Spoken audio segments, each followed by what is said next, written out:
안녕하세요, 여러분. 그럼 두 번째로 당신이 그 말을 사용하는 이유에 대해서 읽어드리겠습니다. 지은이는 김윤나. 제목은 말그릇입니다. 어, 네. 도대체 사람들은 왜 그렇게밖에 말을 못하는 거죠? 그 사람과는 말이 안 통해요. 말해놓고 후회할 때가 많아요. 어떡하죠? 어떻게 하면 사람들과 잘 지낼 수 있을까요? 상처받지 않으려면 어떻게 해야 하나요? 직업 특성상 말 때문에 힘들어하는 사람들을 자주 만나게 된다. 누군가에게 화가 나 있는 사람도 있고, 외로움을 호소하는 이도 있고, 같은 자리를 맴돌며 달라지지 않는 자신을 원망하는 사람도 있다. 차라리 혼자가 편하다며 안쓰러운 심정을 쏟아내는 사람들까지. 짊어지고 있는 말의 무게와 상처는 그들만큼이나 다양하다. 그런데 왜 우리는 수없이 상처를 받으면서도 또다시 사람들에게 다가가서 말을 나누고자 하는 것일까? 왜 포기하지 않는 것일까? 바로 관계 안에서 안정감과 소속감을 느끼고 인정과 사랑을 확인하며 위로와 용기를 채우고 싶기 때문이다. 그것이 인간의 본능이기 때문이다. 대화의 주제는 달라도 그 마음만큼은 조금도 다르지 않다. 하지만 요즘에는 말라기를 주도권이라고 생각하는 사람들이 많아졌다. 말을 권력으로 여기면 곧 그것으로 사람을 통제하고 싶은 유혹에 빠지게 된다. 가르치고 바꾸고 조종하고 원하는 방향으로 이끌고 싶은 욕심 때문에 말 안에 사람을 담지 못한다. 후배의 아픔을 돌보기보다는 정신 차리게 하는 목적으로 아이 사정을 알아주는 것보다는 잘못을 다그치는 수단으로 친구의 고민을 보듬어 주기보다는 한 수 가르쳐 주려는 도구로 말을 사용하면 결국 사람은 다 떠나고 당신이 말만 초라하게 남는다. 관계는 통제의 언어로 지속되지 않는다. 사람에게는 자신의 고유성을 확인하고 싶은 욕구가 있기 때문에 그것을 억지로 바꾸려 들거나 강요하면 관계는 끊어진다. 세련된 말솜씨로 얼마 동안은 자신이 왜 의증을 숨길 수도 있지만 말로 주도권을 잡고자 하는 욕망은 어느 순간 상대방에게 고스란히 전해진다. 사람과 사람을 이어주는 말은 통제의 말이 아니다. 그래, 힘들었겠다. 고생했어. 그럴 수도 있구나. 내가 무엇을 도와주면 좋을까? 이처럼 공감하고 존중하며 건강하게 자극하는 말에서 관계가 싹 튼다. 잠깐 떠올려보자. 지금 당신은 어떤 말을 사용하고 있는가? 통제를 위한 말인가? 소통을 위한 말인가? 진심이라는 함정. 가까운 이들과의 불통 때문에 힘들어하는 사람들에게는 또 다른 특징이 있다. 너무 자주 진심이라는 찬스를 꺼내든다는 점이다. 물론 그 말에는 이렇게밖에 표현 못하지만 너와 나 사이니까 오해하지 말고 본심을 봐달라는 뜻도 담겨 있다. 그러나 안타깝게도 진심이라는 말은 사용하면 할수록 그 진정성이 사라진다. 지나치게 진실만을 강조하는 사람은 직속 후배니까, 가족이니까, 알고 지낸 지가 몇 년인데 라는 말을 하면서 갈수록 많은 양해를 구한다. 정말 진심을 전달하려는 노력 대신 내 맘 알지? 라는 말로 자신이 마음을 뭉뚱그린다. 그러는 사이 상대는 진심에 걸맞는 진짜와 가짜를 가늠하느라 진이 빠지고 만다. 오랜 시간 이해와 오해, 아쉬움과 서운함을 반복하다가 어느 순간 더 이상 버티지 못하고 그만할래? 하면서 펑 터지고 만다. 부부 사이, 부모 자식 사이, 둘도 없는 친구 사이가 그 위태로운 진심이 끝에 매달려 서먹해지는 경우를 나는 많이 지켜봤다. 깨끗하게 정수된 물이라도 수도관이 녹슬였다면 수도꼭지로 녹슨물이 쏟아진다. 받는 사람은 보낸 사람이 속도 모르고 이게 뭐야? 나한테 왜 이래? 하며 속상해하고 보낸 사람은 그 사람대로 나도 최선을 다했어. 왜 이렇게 내 마음을 몰라주니? 하며 서운해한다. 그야말로 둘 다 억울한 일이다. 세상에는 세 가지 종류의 연결이 있다. 바로 나 자신과의 연결, 타인과의 연결, 세상과의 연결이다. 이것은 모두 이어져 있고 각각 서로에게 영향을 미친다. 말은 자신이 그 세 부분과 어떤 방식으로 상호작용하는지를 보여주는 가장 확실한 도구다. 즉, 말을 통해 사람들은 그 말을 사용하는 사람이 스스로를 어떻게 생각하고 있는지, 다른 사람과 어떤 식으로 관계를 맺고 있는지, 어떻게 세상을 바라보고 있는지 짐작할 수 있게 된다. 따라서 말이 제값을 다하지 못하면 자신에게 만족하기 힘들어지고 누군가에게 좋은 선배나 부모, 친구가 되기도 어려워진다. 물론 세상을 넓은 시각에서 바라보고 담아내기도 버거워진다. 이것이 우리가 내가 쓰는 말을 살피고 돌아보고 관리해야 하는 이유다. 지금부터라도 당신이 말을 결코 외롭게 내버려 둬서는 안 된다. 당신이 진심이 길가에 버려지지 않으려면 말이 당신을 잘 따라오고 있는지, 어디서 멈춰 있거나 방황하고 있지는 않는지 살펴야 한다. 말그릇이 큰 사람. 15살짜리 소녀가 지금 당장 결혼하고 싶어 한다면 당신은 그녀에게 어떤 말을 해주고 싶은가? 위 문장을 읽고 잠시 생각해보자. 당신이라면 소녀에게 어떤 말을 해주고 싶은가? 그녀가 당신이 아이거나 제자라면 어떤 말을 해줄 것인가?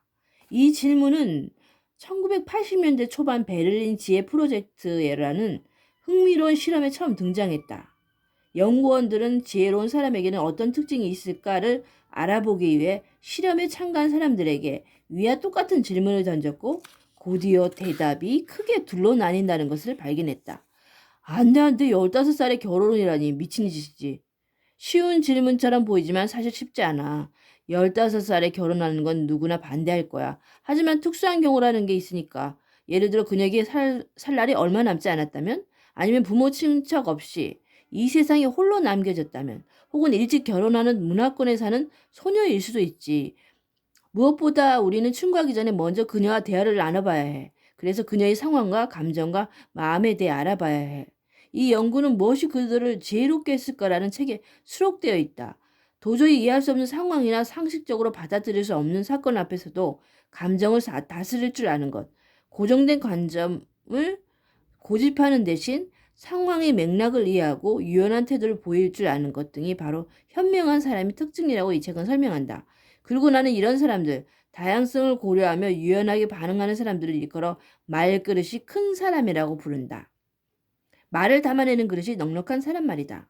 그릇이 좁고 얕은 사람은 생각나는 대로 말하고 싶은 대로 말을 쏟아내지만 그릇이 넓고 깊은 사람은 상황과 사람, 심지어 그 상황과 그 사람을 바라보는 자신의 입장까지 고려해서 말한다.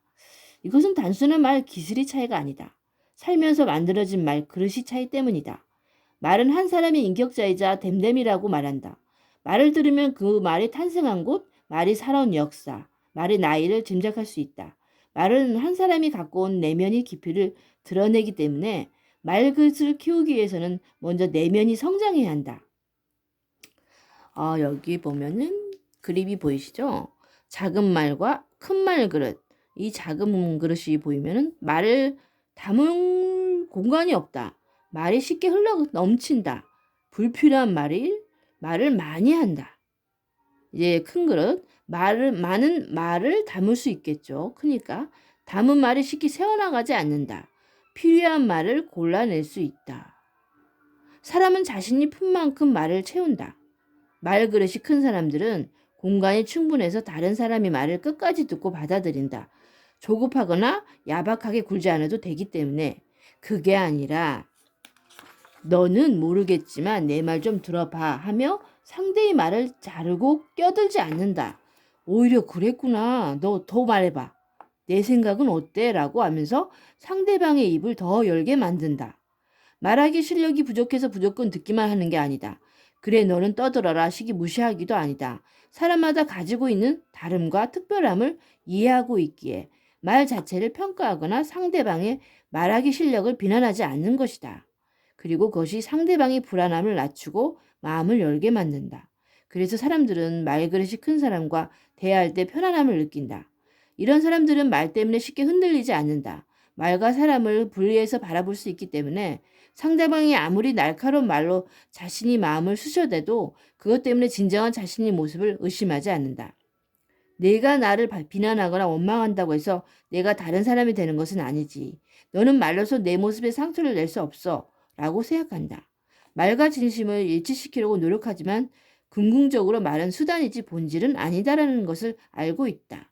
그래서 타인이 분노에 휩쓸려 대항하지도 않고 설령 말에 넘어지는 순간이 오더라도 순간의 감정을 조절할 줄 안다. 상대방에게 쉽게 충고하지도 않는다.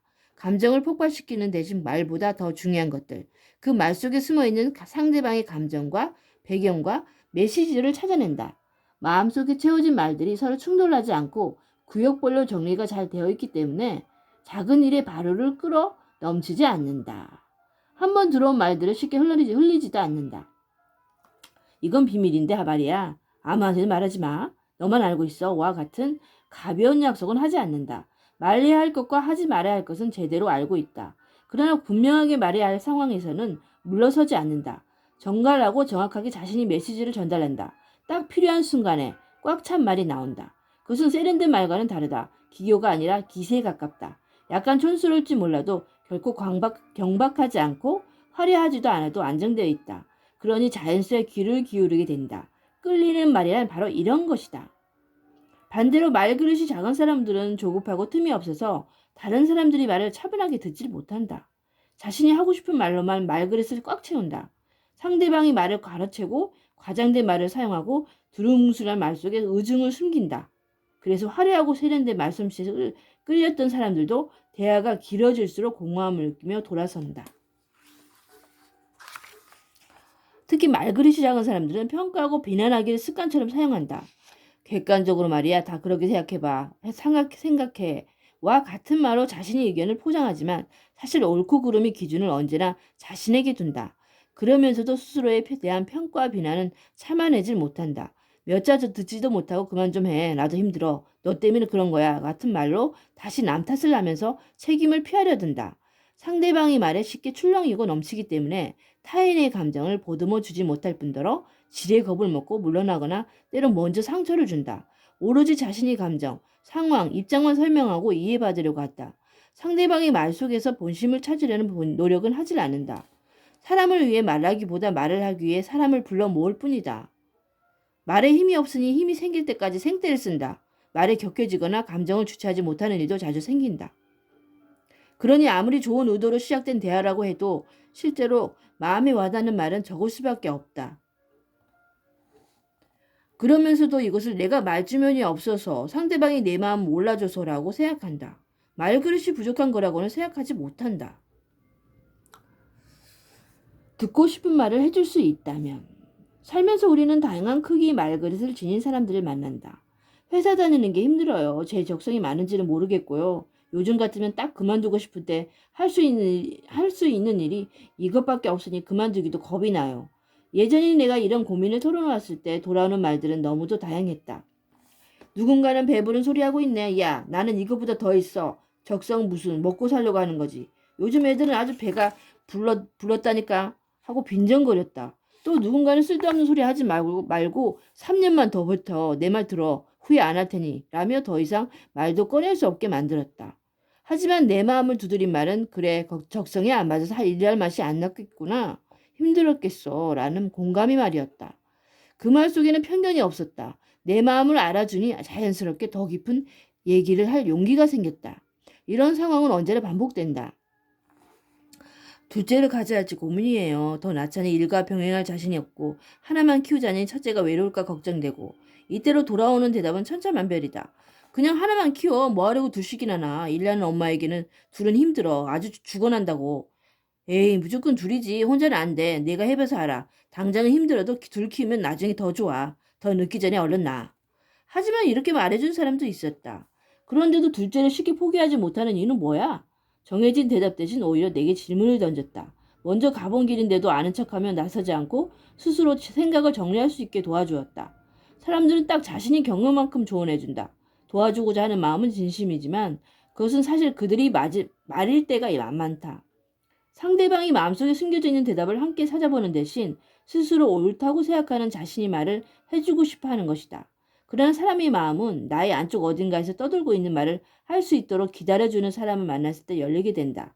인생의 중요한 선택을 스스로 검토할 수 있도록 자리를 만들어준 사람. 자연스럽게 깨닫게 될 때까지 따뜻하고 세밀한 기술로 배려해줄 사람을 만났을 때 힘을 얻는다. 커피 받친 때에는 고깃국을 담을 수 없다. 깊이가 없는 그릇 안에 진한 맛을 내는 말을 담아두기 어렵다. 말솜씨는 여전히 탐나는 능력이지만 나이가 들고 관계가 복잡해질수록 우리에게 필요한 것은 깊이 있는 말이지 듣기 좋은 말이 아니다. 말로 영향력을 끼치려고 하기 전에 말 그릇 속에 사람을 담는 법을 배워야 한다. 저절로 좋아지는 것은 아무것도 없다. 누구에게나 부끄러운 말이 민낯이 존재한다. 필요 이상으로 공격적인 말, 좁은 속내를 가감없이 드러내는 말, 잠깐이 감정을 못 이겨 쏟아내는 말, 과장되고 억지스러운 말 등등. 그런 말을 하고 나면 하루에도 몇 번씩 내가 이것밖에 안 됐나? 왜 나는 이렇게 말을 할까? 하며 자책하게 된다. 하지만 사람이 말 그릇이 넉넉해지기 위해서는 노력이 필요하다. 자연스럽게 좋아하는 것은 아무것도 없다. 언젠간 선배네와 부부 동반 저녁 식사를 함께 한 적이 있었다. 그런데 2시간 동안 우리 부부가 한 일은 선배의 얘기에 고개를 끄덕이는 것뿐이었다. 새롭게 시작한 사업이 얼마나 잘 되고 있는지, 아이들이 얼마나 공부를 잘하는지, 넓은 평수의 아파트가 얼마나 쾌적한지에 대해 듣고 또 들었다. 또 들었다. 그리고 내 눈은 나도 모르게 자꾸만 시간을 확인하고 있었다. 나는 몸이 끝나고 돌아오는 길에 남편에게 물었다. 여보, 선배네는 우리에게 궁금한 게 하나도 없었을까? 얼마 전부터 다니기 시작한 도자기 공방에서 나는 어떤 마음으로 말그릇을 다듬어 가야 할지 깨달았다. 취미로 시작한 일이라 만만하게 여겼는데 웬걸. 흙을 빚어 그릇을 만들어내는 일은 결코 쉽지 않았다. 눈대중으로 두들기다 보면 어느새 바닥은 울퉁불퉁, 모양은 들쑥날쑥, 균형은 일기일수였다. 게다가 그렇게 어물대다 보면 급기야 반죽에 쩍쩍 금이 가곤 했다. 진땀을 흘리고 있는 내내 선생님이 이런 말을 건넸다. 그릇을 빚다 보면 자꾸 틈이 생기고 구멍이 보이고 결이 갈라지기 시작해요. 흙이 특성 때문이지요. 그럴 때 번거롭다고 그냥 두면 모양도 흐트러지고 나중에 구울 때 꼭 깨져버려요. 아무것도 담을 수 없는 쓸모없는 그릇이 되지요. 가장 중요한 것은 기초 작업이에요. 틈이 보이면 바로바로 손으로 만져주고 구멍이 생기면 빠짐없이 채워줘야 해요. 필요 없는 공기 거품은 모두 없애야 하고요. 공을 들여 쓰다듬고 매만질수록 그릇이 견고해져요. 그래야 나중에 고생을 덜 해요. 순간 내가 만들고 있는 이 그릇이 우리 말의 그릇과 닮아있다고 생각했다. 처음부터 온전한 게 어디 있을까? 누구나 살면서 말 실수도 하고 말에 속기도 하고 말 때문에 관계가 틀어지는 아픔도 겪는다. 다만 그 말에 관심을 기울이고 나의 말을 더 나은 방향으로 바꿔보겠다고 결심하면 그때부터 말그릇은 조금씩 성장하기 마련이다. 균열이 생기기 시작한 그릇을 고치기 위해서는 그 균열을 알아보고 매만지는 작업부터 시작해야 한다. 자꾸만 낯선 말이 쏟아진다면 내 마음이 어느 곳에 날이 서 있는지 알아보는 게 첫 단계인 것처럼 말을 만들어내는 마음을 살펴서 그 균열을 메우는 것, 그것부터 시작해야 한다. 내면 나이. 심리학에는 내면 나이 혹은 어른 나이라는 개념이 있다. 어린 시절 충격적인 사건이나 강렬한 경험을 한 아이가 그때의 상처를 치유하지 못한 채 어른이 되면 몸은 자랐지만 마음은 아직 그때에 머물러 있게 된다는 의미다. 어떤 이의 마음속에는 10살짜리 소녀가 스며있고 어떤 이의 마음속에는 사춘기 소년이 아직도 방황을 끝내지 못한 채 서성인다. 그러다가 그때의 기억을 떠올리게 하는 상황이 되면 자신도 모르게 폭발하고 만다. 이게 다 내면 나이 때문이다. 아이들은 자신에 대한 정체성이 확립되어 있지 않다. 자기 중심적이고 흑백 논리에 매몰되어 있고 추상적인 사고를 하지 못한다. 내면 나이를 품고 살아가는 이 모습도 이것과 비슷하다. 나이는 먹었지만 내가 누구인가에 대한 이해가 부족하고 사람마다 가진 입장과 상황의 차이를 이해하지 못하며 숨은 의미나 말할 수 없는 진실이 있다는 것을 알지 못한다. 멀리 보지 못하고 지금 이 순간 자신이 하고 싶은 것, 갖고 싶은 것에만 집중한다.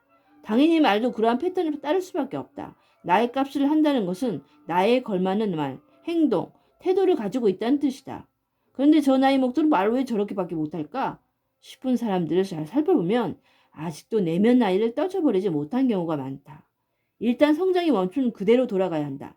지금껏 모르는 척? 괜찮은 척하며 묻어두었던 그때 일들을 자세히 들여다보고 스스로를 이해시키는 과정이 필요하다. 아프고 불편해서 혹은 지금까지 잘 참아왔는데 이제야 다시 들출 필요 있을까 싶어 감추고 있던 속내를 꺼내보고 마음이 시원해질 때까지 털어내야 한다. 말 습관도 마찬가지다. 내가 무의식적으로 사용하고 있는 잘못된 표현이 있다면 그것을 사용할 때 내 말투는 어떠한지, 내 표정은 어떠한지, 내 마음은 어떠한지 찬찬히 다시금 살펴보는 시간을 가져야 한다. 그리고 결정적으로 누구의 영향으로 혹은 어떤 사건의 영향으로 그러한 습관을 지니게 되는지 돌봐봐야 한다. 어느 시점에 내 말이 성장을 멈췄는지 살펴보는 것이다. 말은 몇 초 만에 세상 밖으로 나오지만 그 한마디 한마디에는 평생의 경험이 담겨 있다. 따라서 당신이 말 그릇을 살핀다는 것은 말 속에 숨어있는 자신을 이해하는 과정과 같다. 만약 당신이 말이 잘못되어 있다고 느낀다면 그 이유 역시 당신의 마음 안에 있을 것이다. 네. 다 옳은 말이네요. 이게 나는 이 책을 참 잘 선택했다고 봅니다. 내게 어떤 분이 저에게 권면을 권장해 주셨어요. 이 책을 읽어보라고.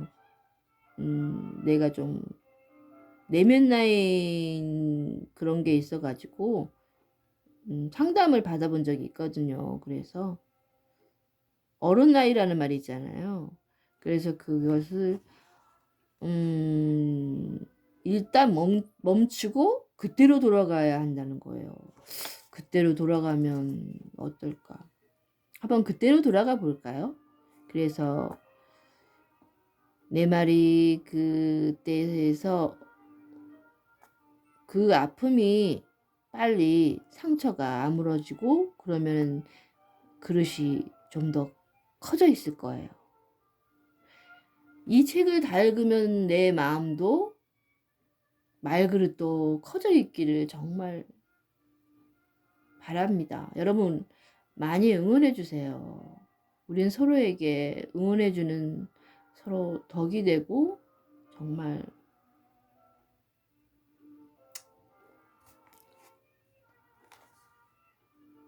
보탬이 되는 그런 사람들이 되기를 바랍니다. 코로나로 인해서 이제 접종도 하고 그러다 보면 좋은 날이 올 것입니다. 여러분 힘을 내세요.